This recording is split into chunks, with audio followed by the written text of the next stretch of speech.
Revelation 3:10, because you have kept my command to persevere, I will keep you from the hour of trial which shall come upon the whole world to test who? Those who dwell on earth. Earth dwellers are the non-believers, always throughout scriptures. ඒ කියන්නේ පොළවේ ඉන්න වාසය කරන්න පොළවේ වසන්නන් පරීක්ෂා කරන පැය හැම වෙලෙම පොළව වසන්නන් කියලා කතා කරනකොට ඒ කතා කරන්නේ නොහැදිලිවන්තයන් ගැන. ඒක තමයි යා කියන්නේ. right. අපි බලමු මොකක්ද යක් තව කියන්නේ කියලා. It was never meant for us. It was not designed for us. He's going to take us from, not through.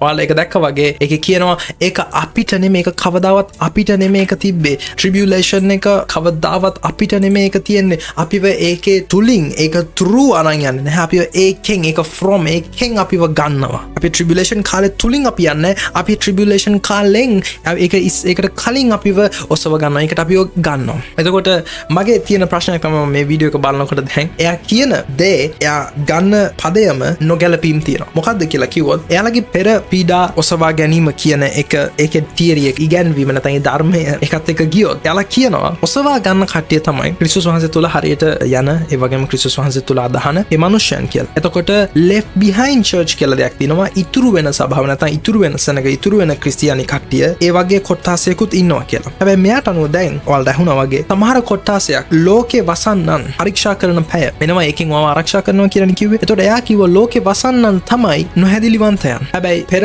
පීඩා ඔසවා ගැනීමේ ධර්මයේ තියෙන්නේ සමහරක් ක්‍රිස්තියානි කට්ටිය මෙහෙ ඉතුරු වෙන්න යනවා කියලා. හැබැයි එයා කියන්නේ මෙහෙ ලෝකේ වසන කට්ටිය හැමෝම නොහැදිලිවන්තයන් කියලා. මම හිතනවා තේරෙයි කියලා.